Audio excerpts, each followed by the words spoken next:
No vídeo de hoje, nós vamos falar sobre Tales de Mileto, um dos primeiros filósofos do mundo.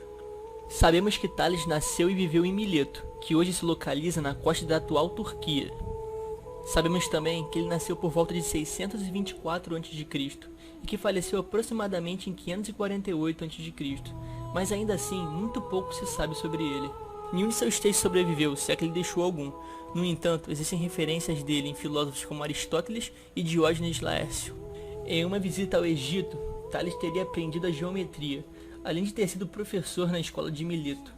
A partir da observação e da dedução, Tales percebeu que um bom plantio auxiliado de condições específicas do tempo, e não súplicas aos deuses, levava uma boa colheita, que por consequência, ocasionava bons lucros. No passado, as civilizações se valiam da religião para explicar os fenômenos do mundo ao seu redor. Tales foi um dos primeiros filósofos a tentar encontrar explicações naturais e racionais para os fatos mundanos. Apesar de nada ter sobrevivido de seus textos, sabemos que tinha grande domínio de geometria e da astronomia. Atribui-se a Tales a primeira previsão entre os gregos de um eclipse total do Sol, ocorrido em 585 a.C. Tales passou boa parte da sua vida se questionando sobre qual era a matéria-prima básica do cosmos.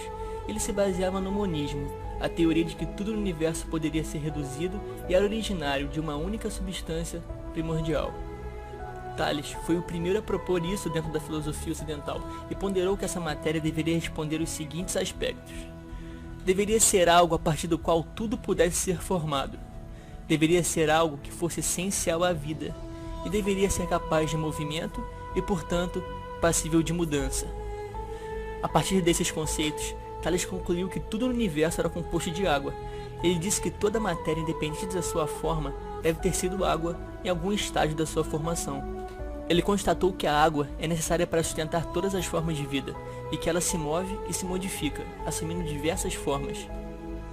E do perfeito ciclo do seu movimento, vapor, chuva, rio e mar, nascem as diversas formas de vida vegetal e animal. E a cosmologia de Tales pode ser resumida na seguinte proposição: a água é a causa material de todas as coisas. No vídeo de hoje, nós vamos falar sobre Anaximandro de Mileto. Quase nada conhecemos sobre a sua vida. Sabemos que Anaximandro nasceu por volta de 610 a.C. em Mileto, onde também teria morrido por volta de 547 a.C. Sabemos que um historiador chamado Apolodoro, que viveu em Atenas, referiu-se a Anaximandro em 546 a.C. Sabemos também que ele foi discípulo e sucessor de Tales de Mileto. Anaximandro acreditava que nosso mundo é somente um, entre diversos outros mundos, que irão desenvolver, evoluir e se destruir, em um processo infinito. Ele dizia que nosso cosmos é um entre infinitos que existem e que virão a existir, e que iniciou-se com contrários principais, como o frio e o calor. Uma ideia muito parecida com a de alguns físicos modernos, que concebem a teoria da matéria e antimatéria.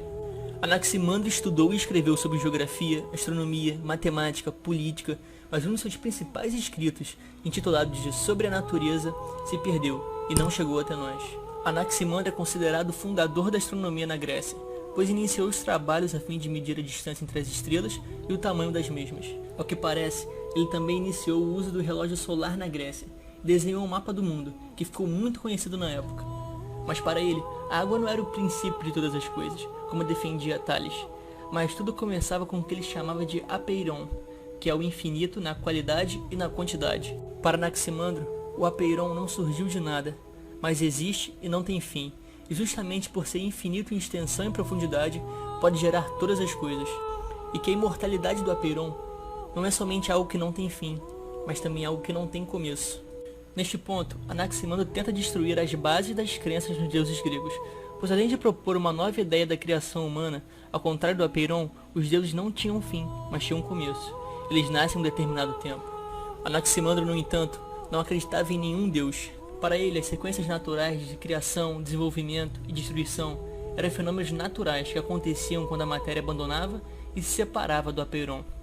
O apeiron era a realidade inicial e final de todas as coisas, por consequência, continham em si toda a natureza. Para Anaximandro, as coisas se constituem através de uma eterna luta entre opostos, onde algo não pode existir enquanto existe também o seu contrário. Anaximandro acreditava que o Sol agia sobre a água de forma a gerar alguns seres. Esses seres depois se deslocaram para a Terra e foram se tornando cada vez mais elaborados, e conforme o passar do tempo, eles se desenvolviam. e esse pensamento é muito parecido com a teoria da evolução das espécies. Anaximandro acreditava que os opostos se excluíam, o que é muito parecido com a teoria moderna de que logo após o Big Bang foram criadas matéria e antimatéria, que se anulam quando se encontram. Anaximandro acreditava que a Terra tinha forma cilíndrica, e para ele, a Terra se sustentava através do equilíbrio das diversas forças que atuam sobre ela, o que é muito parecido com a ideia que conhecemos hoje sobre a gravidade e sobre a força centrípeta, que é a força que mantém a Terra girando em torno do Sol. Hoje, muitos cientistas se admiram com as antecipações feitas por Anaximandro, que, embora simplistas, de alguma forma anteciparam conhecimentos posteriormente comprovados pela ciência. Nesse vídeo, nós vamos falar sobre o filósofo Anaximenes, que é o terceiro representante dos filósofos de Mileto. Anaximenes nasceu em Mileto por volta de 588 a.C., mesmo lugar onde veio a falecer por volta de 524 a.C.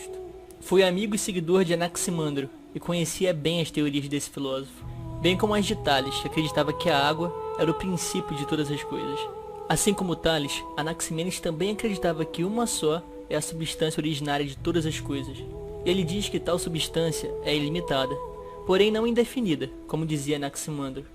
E Anaximenes diz que essa substância é o ar, e que o ar, por rarefação, torna-se fogo, e condensando-se, vento, depois nuvem, por seguinte torna-se água, e depois terra, e que as demais substâncias provêm destas. E para Anaximenes, o ar torna eterno o processo que dá transformação a todas as coisas. Um dos exemplos práticos que o filósofo encontra para sustentar suas teorias de rarefação e condensação é de como o ar sai da nossa boca. Se assoprarmos com os lábios mais apertados e com força, o ar sai frio. Se soltamos o ar com a boca bem aberta, ele sai quente. Ele dizia que o ar, sob a influência do calor, se expande, aumentando seu volume, e sob a influência do frio, se contrai, diminuindo seu volume. O que muda, portanto, é a quantidade, a pressão e a temperatura que se imprime sobre o ar. E a mudança entre essas condições é que vai caracterizar todas as coisas. Portanto, tudo que muda são as diferentes formas que encontramos o ar como matéria, que é a substância primordial que forma todas as coisas. E tendo concluído que tudo no mundo é composto de ar, mais tarde Anaximenes explica a origem da Terra e dos corpos celestes ao seu redor. Para ele, a Terra era plana e se comportava como uma folha flutuando no ar. Anaximenes propôs que a Terra exalava uma quantidade de ar rarefeito, que um processo transformava em fogo, formando no final as estrelas. Para ele, o Sol também é um condensado de ar que se movimenta mais rápido, e por isso gera o calor próprio. Anaximenes também foi o primeiro pensador a chegar à conclusão de que a luz da Lua vinha do Sol.